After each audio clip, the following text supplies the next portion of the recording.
Conto de fadas com casas de doce, crianças jogando migalha, bruxas no forno. Parece fofo, mas a origem real de João e Maria é de fome, abandono de crianças e canibalismo. Hoje vamos explorar as versões mais sombrias, as mudanças que os irmãos Grimm fizeram para limpar a história e todas as maluquices que esse conto já virou no cinema, no teatro e até no terror moderno. Vamos falar de João e Maria. E meus amigos, bem-vindos a mais um episódio deste podcast semanal, onde eu bato um papo com você aqui. Em breve trarei convidados, claro, vai ter podcast com outros convidados, mas vocês sabem como é, né? A dinâmica de ficar trazendo outros criadores de conteúdo é um pouco mais difícil, porque tem que bater os horários, tem que bater o dia e tal. Ah, esse horário vai dar pra mim, não dá. E como eu tenho uns horários meio doido, acaba que fica difícil. Mas vou trazer sim convidados. Porém, no vídeo de hoje, vamos conversar aqui, bater um papo sobre João e Maria. Eu acho que é uma das histórias, um dos contos, uma das fábulas mais famosas de todos os tempos. Claro, ao lado de Cinderela, que é muito famosa, Chapeuzinho Vermelho, Os Três Porquinhos. Na verdade, acho que as mais, todas foram adaptadas pro projeto da Shelley Duvall, o Teatro dos Contos de Fada, que inclusive eu tenho vídeo sobre todos os episódios aqui no canal. E João e Maria é quase que conhecido por todo mundo. Todos conhecem a história dos dois irmãozinhos que são levados pra floresta, abandonados na floresta, encontram uma casa de doce. Ali eles acreditam terem achado um refúgio, mas na verdade o que parecia ser um sonho era um pesadelo completo, já que a dona da casa pretendia comer as crianças. Houveram adaptações, reimaginaram o conto algumas vezes e a gente vai falar sobre todos eles, sobre a origem, sobre como nasceu, sobre como a história foi recontada no boca a boca. E é tudo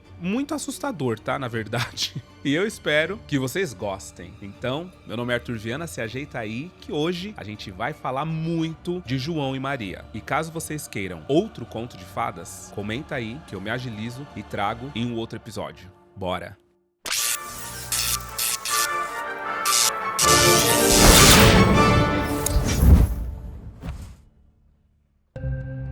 João e Maria, meus amigos, na verdade é um conto medieval sobre fome e desespero, basicamente. Ao longo dos anos, vários estudiosos procuraram a origem da história e todos eles chegaram em algo em comum: a grande fome da Europa, entre 1315 e 1321. Foi uma crise gigantesca, como o nome já fala, né? O pessoal simplesmente estava passando fome porque a colheita, na época, foi extremamente prejudicada. E os povos daquela época, vocês sabem, né?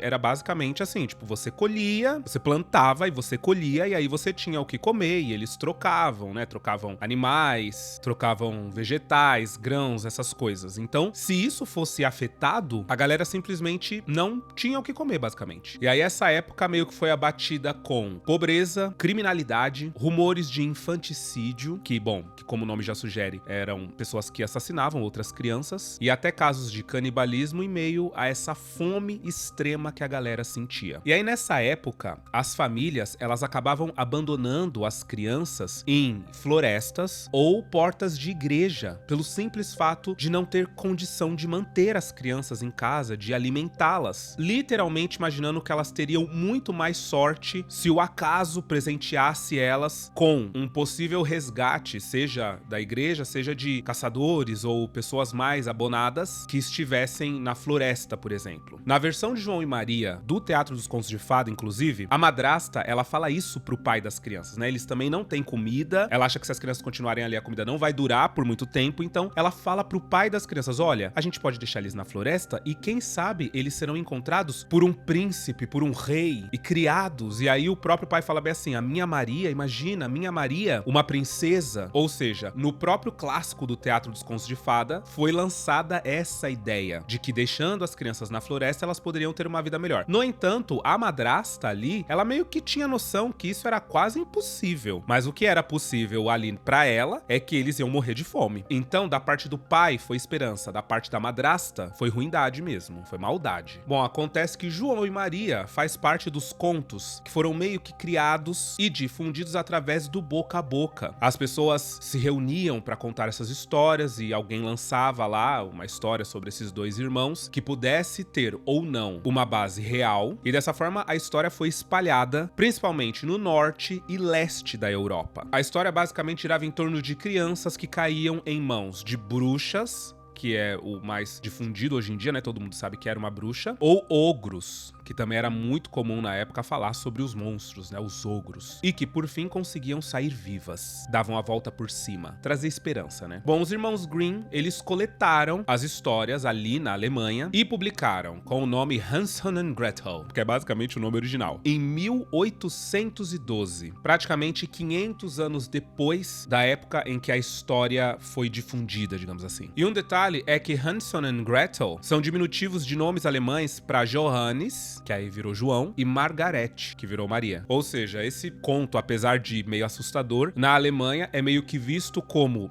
Joãozinho e Mariinha.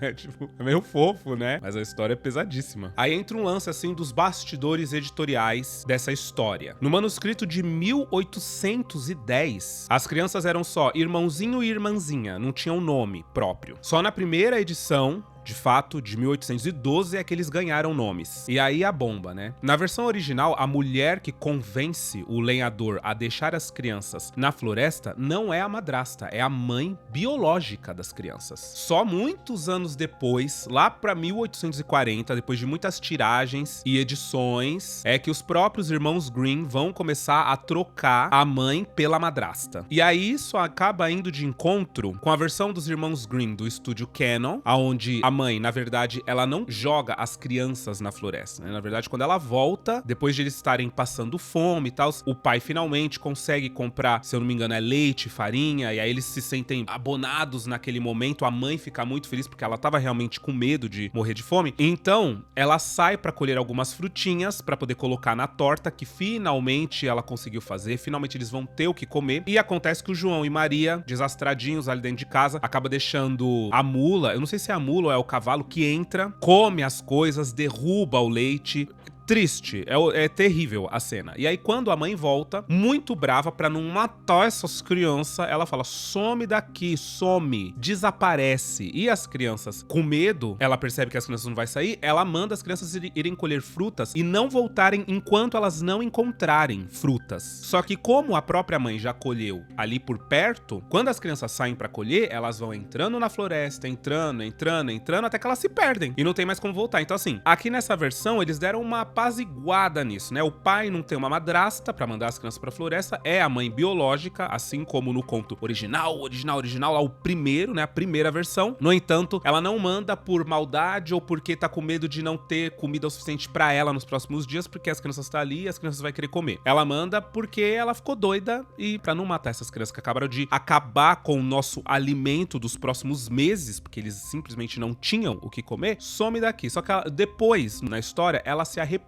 Ela se arrepende, ela chora, ela fala que ela não deveria ter feito isso e tal. E o próprio pai, depois que sabe da história, vai atrás das crianças. Mas as crianças é super esperta e se dão super bem lá com a bruxa. Não bem assim, né? Tipo, tratam com ela, mas assim, conseguem fazer um plano pra poder escapar. E na versão Maria e João, também é mais ou menos assim. É a mãe biológica da Maria e do João que expulsa eles de casa. E na verdade, expulsa, pelo meu entendimento, porque o que tava acontecendo ali era já o início do canibalismo, né? Porque também conta-se que no passado os pais, eles meio que trocavam as crianças, né? Existem essa história de que assim, vinha uma família que não conseguia comer o próprio filho, então eles trocavam, davam o filho para uma determinada família, essa família trocava, dava o filho deles para essa, e aí sim eles conseguiam fazer isso. Assim como também existia uma história de que as mulheres mais velhas, que acabaram se tornando as bruxas da história de João e Maria, também faziam essa troca, tinham com que trocar. E às vezes atraíam as crianças pra dentro de casa, dizendo que tem doce ou coisas gostosas ali pra elas comerem, e aí no final das contas nada, elas que viravam a comida. É um completo filme de terror, obviamente, mas diz supostamente que realmente existiu essa pegada aí lá na Europa durante a Grande Fome. Então na história Maria e João, a mãe quer que eles vão embora logo, ela pega uma faca, ela bate a faca pra poder assustar a Maria. Então assim, é uma das versões modernas do conto que eu mais gosto. Bom, acontece que entre o manuscrito de 1810 e a edição final de 1857, os irmãos Grimm, eles mexeram bastante na história, eles alongaram, porque a ideia deles, galera, não sei se vocês sabem, mas assim, os irmãos Grimm, eles não são os criadores dessas histórias. Não, eles foram só, tipo, dois caras, escritores muito inteligentes, sagazes, que decidiram, pra evitar que as histórias simplesmente se perdessem ou virassem outra coisa, porque era isso, né? Conforme a evolução, as coisas iam mudando, as histórias, como as pessoas não se lembravam de cada linha de diálogo da história, acabava que as adaptações aconteciam conforme o mundo evoluía. E para evitar isso, para se contar a história como ela é mesmo, os irmãos Grimm foram basicamente catalogando. Inclusive tem um filme chamado Para Sempre Cinderela, aonde eles também vão falar com a descendente de uma garota chamada Danielle de Barbarac, que tem a história muito parecida com a da Cinderela. E aí essa descendente da Danielle fala que ficou muito assustada quando leu o conto da Cinderela, porque era muito parecido com a história da família dela. E aí ela chama os irmãos Grimm pra poder contar pra eles a versão da Cinderela que aconteceu na família dela, o que dá também uma perspectiva pra gente que, como, né, eu falei pra vocês, os irmãos Grimm, eles escolhiam no boca a boca as histórias, quem sabe a história da Danielle de Barbarac foi contada várias vezes e se tornou a história da Cinderela que os irmãos Grimm catalogaram. Tipo, tudo é possível. E aí, fora as histórias terem ficado mais longas, entrou também elementos cristãos, como a ideia de que Deus não abandona as crianças, sem dizer que eles foram tentando tornar a história um pouco mais folclórica, um pouco mais mágica. E aí, uma curiosidade meio doida é que João e Maria é classificado como ato 327A, que é um tipo de tipologia dos contos de fada. E aí esse tipo reúne as histórias em que crianças são abandonadas e caem nas mãos de ogros ou bruxas. Tem um conto italiano registrado pelo Gian Battista Basile, chamada Nenilo e Nenella. É italiano, então tem que falar com sotaque, né? Aonde duas crianças são perseguidas por uma madrasta cruel e abandonadas na floresta. Ou seja, a história acaba sendo cheia de elementos que dialogam com João e Maria. Outro conto famoso chamado O Pequeno Polegar, conto francês do Charles Perrault, conta a história de um menino muito pequeno que salva os irmãos e engana o ogro que queria devorar as crianças. A ideia de marcar o caminho de volta para casa com migalhas ou pedras nasceu ali, inclusive. E tem também os contos com a Baba Yaga, na Rússia. Várias das histórias envolvendo a Baba Yaga vai de encontro com crianças que acham casas na floresta e entram. Lá elas são cercadas de ameaças e precisam de expertise para poder escapar. E normalmente de uma figura canibal. Acaba que muitas das coletâneas mais modernas colocam João e Maria lado a lado nessa questão. Bom, tem um pesquisador chamado Jack Zyper e alguns outros também que, da maneira que eles argumentam os estudos a respeito, por exemplo, de João e Maria, eles colocam questões como patriarcado, casa e figuras femininas ao longo dos séculos. Esse pesquisador em questão, ele reforça a casa do pai como um lugar de ordem e segurança, enquanto as figuras femininas adultas, elas são bastante problemáticas. A mãe ou a madrasta cruel e a bruxa canibal. Em algumas das leituras de João e Maria, a morte da mãe ou da madrasta coincide com a morte da bruxa, como se fossem duas faces da mesma mulher. Até na versão do Teatro dos Contos de Fada, a mesma atriz que faz a madrasta das crianças também é a que faz a bruxa. Acaba que isso alimenta discussões feministas, já que o conto mostraria o medo da sociedade patriarcal diante de mulheres com o poder sobre o lar, a comida ou o destino das crianças. É como se o conto dissesse que olha como as mulheres são perigosas. É melhor que as coisas fiquem na mão dos homens, que são gentis, amorosos ou algo nessa linha. E aí tem um psicólogo chamado Bruno Bettelien que entende as histórias, tipo a João e Maria, como um treinamento emocional para as crianças lidarem com os desejos, as frustrações, o medo do abandono ou a necessidade de crescer e se virar sozinha. Já que em meio a muita fome, quando as crianças encontram a casa de doces, elas basicamente avançam, comem desesperadamente, porém elas são pegas e quase morrem. Mas depois elas se salvam e voltam melhores do que quando começaram. Então existe culpa, existe tentação, existe gula, existe abandono, pobreza extrema, e era um conto infantil. Ainda é, né? Então meio que se entende esses contos quase arquetípicos, muitos deles de fato arquetípicos, como uma maneira de fazer com que a criança experimente esses sentimentos, experimente essas angústias com a segurança de estar apenas ouvindo um conto infantil. Tem outros estudiosos que entendem João e Maria como um rito de passagem entre a infância e a vida adulta, basicamente, já que esse lance de adolescência também não era... O lance da infância, na verdade, nasceu, é recente, mas essa ideia de que você é muito pequeno e você precisa crescer, ela é discutida e entendem que João e Maria pode também ser um rito de passagem. A casa de doces pode ser o estágio da ilusão, tudo é comida, conforto, sem nenhum esforço. O forno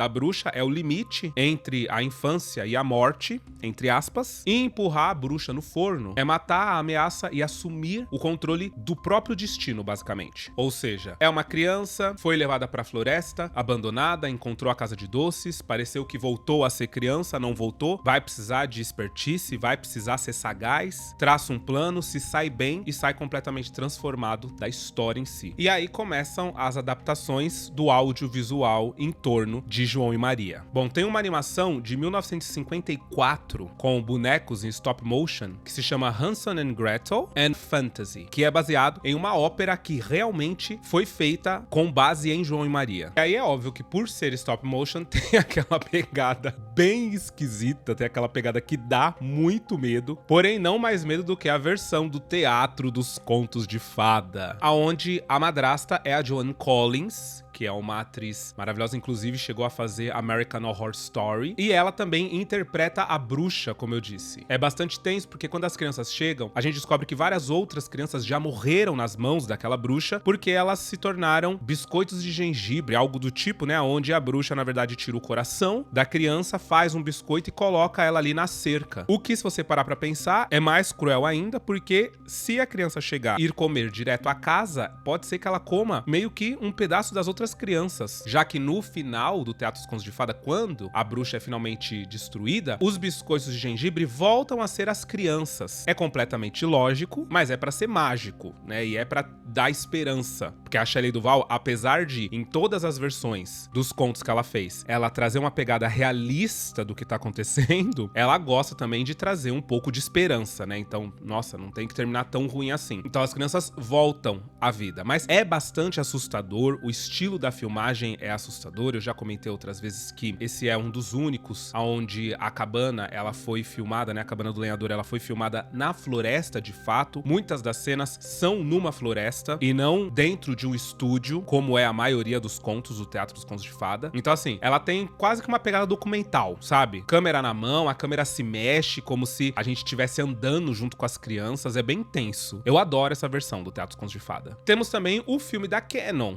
dos anos 80.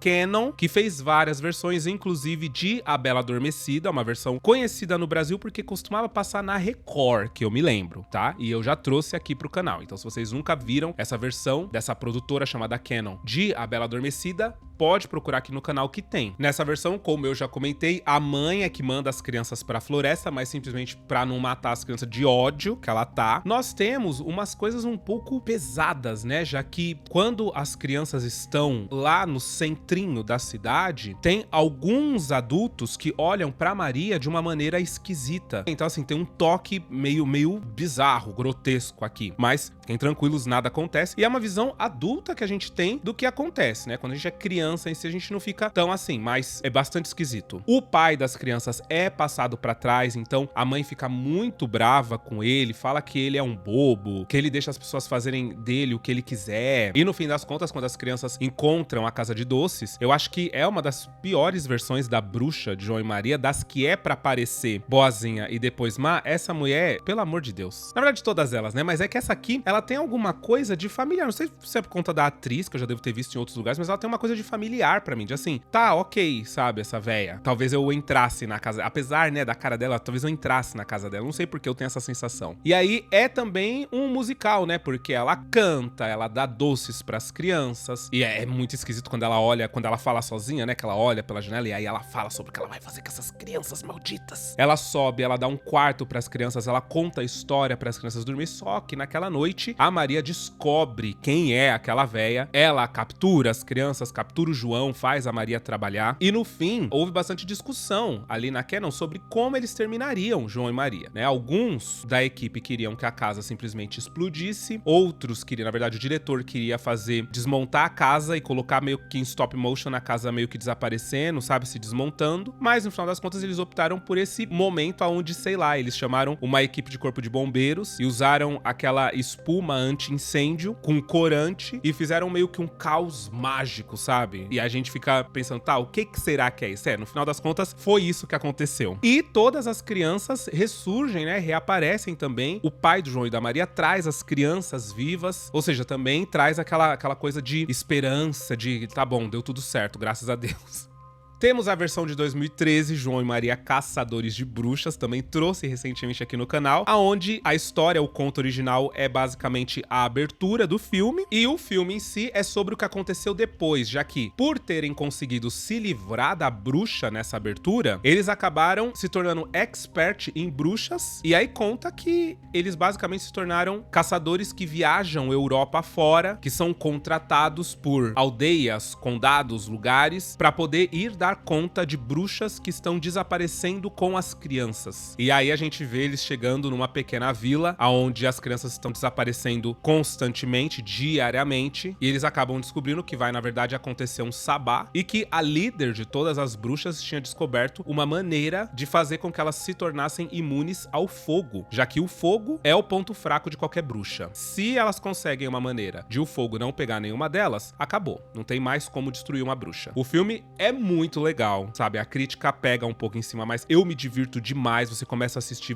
quando você vê, já tá no final. É um filme frenético, acontece muita coisa. Eu amo a direção das lutas, eu amo a maneira como elas voam na vassoura. E aí tem uma polêmica também que cerca essa versão do filme. Já que o João aqui sofre da doença do açúcar, que nada mais seria do que diabetes, por ter sido obrigado a comer muitos doces enquanto eles estavam ali sob o controle da bruxa. Porém, isso foi criticado por muitos médicos e associações por ser uma ideia biologicamente absurda. O diretor se retratou, ele disse que a ideia era tentar trazer o conceito de que o tempo que eles passaram com a bruxa deixou traumas psicológicos e físicos neles também. E temos posteriormente outra versão de João e Maria, que eu também tenho aqui no canal, que é Maria e João, o conto das bruxas, aonde nesse filme vários outros contos de fada acabam sendo inseridos como easter eggs, tipo Chapeuzinho Vermelho, os Três Porquinhos. E no fim das contas, a Maria aqui também é uma bruxa da qual a bruxa da história, chamada Holda, tenta libertar a própria mente. E aí algumas leituras trazem uma ideia do feminismo extremo aqui, onde a bruxa, ela tenta constantemente diminuir o João, dizer que tipo de pessoa ele vai se tornar e deixar claro pra Maria que o certo é matar todos que aparecem. Não que a bruxa não coma crianças do sexo feminino, ela come. Tanto que numa cena simbólica, onde a Maria dá alguns quitutes pra bruxa comer, de repente a bruxa tira de dentro da boca dela uma trancinha com um lacinho cor-de-rosa, dando a entender que ela também se alimenta de crianças meninas. Mas o conto em si vai bastante de encontro ao feminismo radical. É quase que uma crítica, porque no final das contas a Maria entende as coisas de uma outra maneira, de uma outra forma, então ela acaba sim matando a bruxa, a Holda. É todo tenso, o filme tem uma cinematografia muito boa, muito claustrofóbica. Ele é todo pensado, cada enquadramento, pra fazer a gente se sentir de determinadas formas. Eu fiz toda essa leitura, trouxe esse filme também, e pra mim ele é basicamente assim, uma obra-prima mal compreendida, sabe? Ainda tenho fé de que Maria e João vai ser redescoberto e vai virar um clássico cult. Mas e você? Você já assistiu alguma das versões de João e Maria? Você já leu a história? Já ouviu sobre o conto? Já conhecia mesmo antes de assistir qualquer das versões cinematográficas ou pra TV? Eu amo completamente esse tema, obviamente, vocês sabem, né? De contos de fada. Adoro entender da onde veio, qual foi a ideia. Então, se vocês tiverem mais contos de fada dos quais vocês gostariam de ouvir, comenta aí que eu quero saber. E comenta também sobre João e Maria em si. O que vocês acharam, se vocês se surpreenderam ou não. Deixa um emoji. Engaja aí no conteúdo. Eu espero que vocês tenham gostado do vídeo de hoje. Um beijo! E até o próximo vídeo.